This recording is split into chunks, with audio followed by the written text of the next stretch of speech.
Greetings, dear ones. I'm Kryon of Magnetic Service.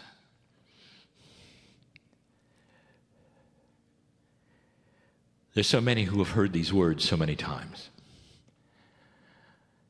And yet there are so few who have literally corporeally sat in front of me and my partner during this event. It's called channeling. And there are so many energies here that you can either see or not see, so many energies that you can either accept or not accept. There's a reality that is being presented to you here that you haven't really seen before or understand. And if you're not in a place that is ready to see them, it becomes confusing.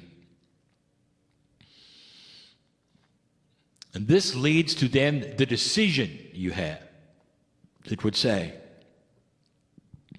it isn't real. And again, I bring this up as I have over and over and over. Your reality is limited to what you've seen or what you're told should be or should not be. And that's too bad. And that particular thing, the discernment factor of humanity, is a box that even keeps science from seeing what is real. The logic of spirit is expansive. The logic of humanism is not. You often have this philosophy that says, this is the way it is unless you prove it's different. And therefore, the possibilities that something is different is not entered into the equation unless you have absolute solid proof that it is something that you ought to look at. And then the box is restrictive. I represent the great central sun.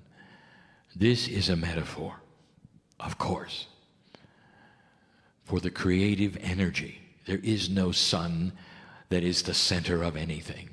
The metaphor is that the sun for you is everything.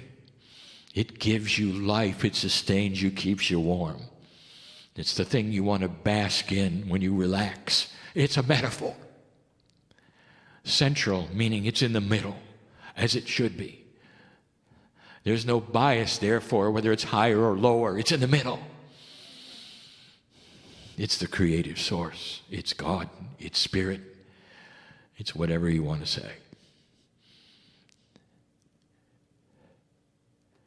And I want to tell you, the logic of God is so much larger.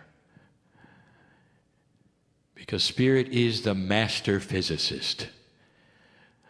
And all the mysteries that you perceive as mysteries in the entire universe and the galaxy that you look at are simple rules known to God. Simple. But if you do not have that logic which wishes to think beyond the box that you believe is real, they will remain mysteries. And so I ask you yet again, is this a mystery? Is the man in the chair giving you cryptic information from a source that you question? And what is it you would do with it? And let me put this into perspective, my perspective. You have a meeting with a brother you have not seen for a long time and you want to catch up. Oh, it's so good to see him. He starts talking about things that are magical and mysterious that he's seen and done. Oh, it's so good to sit in his presence and you feel family. Or do you? Or do you say to him, well, I haven't been where you've been, so I question what you're telling me? Or do you say, you know, you've gotten older, so I don't really know whether you're my brother because you look different than I thought you would. I'm not even sure you're my brother. And you get up from the table and you leave. And you feel pretty good about your logic, don't you? And there will be those who will leave the room today feeling pretty good about their logic. There was no discernment past what you expected, was there? And this is where I give you the invitation yet again. Can you open up just for a day and see whether the energy makes sense to parts of your body you're not even sure you have? The discernment engine, the spirituality, the beauty of family. I want you to sit with your brother and listen, because all I have ever had for you is love. All. In 26 years, I've never asked you to do anything out of integrity of what a human would do. In 26 years, I've never asked you to join anything. All I've done is extend my hand and said there may be something here from the source that is the center for you. Last night, in another meeting, I started to talk about the templates of consciousness. These templates were given to you by what we call the time capsules of the Pleiadian. A system so precious and beautiful, and part of that which is the knowledge of dark and light. When you read the creation story, no matter what version you read, you see the benevolence of God giving humans choice. Some of the stories have been altered to reflect low consciousness. We said last night, it's funny that when you project what the galaxy may be like when you visit it, all you're going to see is war. You better take your weapons, right?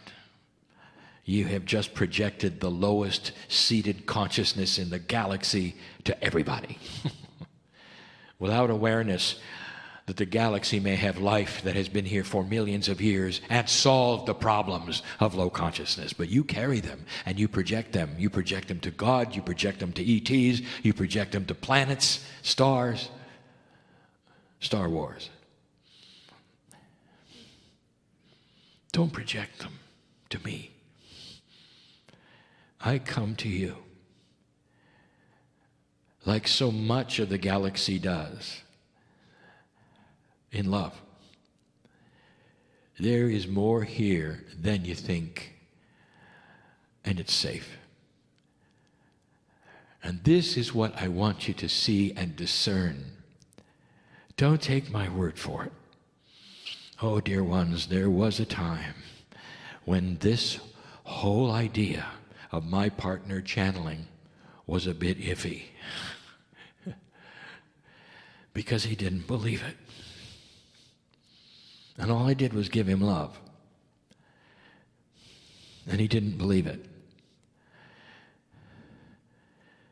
I could look into his mind and know why he didn't believe it. He was waiting for the other shoe to drop. He was waiting for some other alternative reason why he would be giving unconditional love. He couldn't get out of the darkness of humanism that always looks for the alternative reason. Because that's what a low consciousness does. Dear ones, you are passing out of that. And that is the best news I could give you. A slow evolution of humanity passing out of the dark ages that is all of humanity up to 2012. An age of conquering and greed where compassion is nothing except an occasional word from a mother to a child. Where compassion is not the way of humanity at all. And that is going to change. Is it possible Is it even in your reality to think maybe you can graduate from an old human nature to something that is new?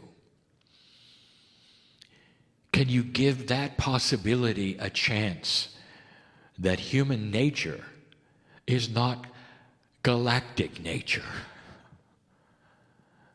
And that you're going to start a growth period of wisdom. I want to talk more about the template tonight. I want to give you part 2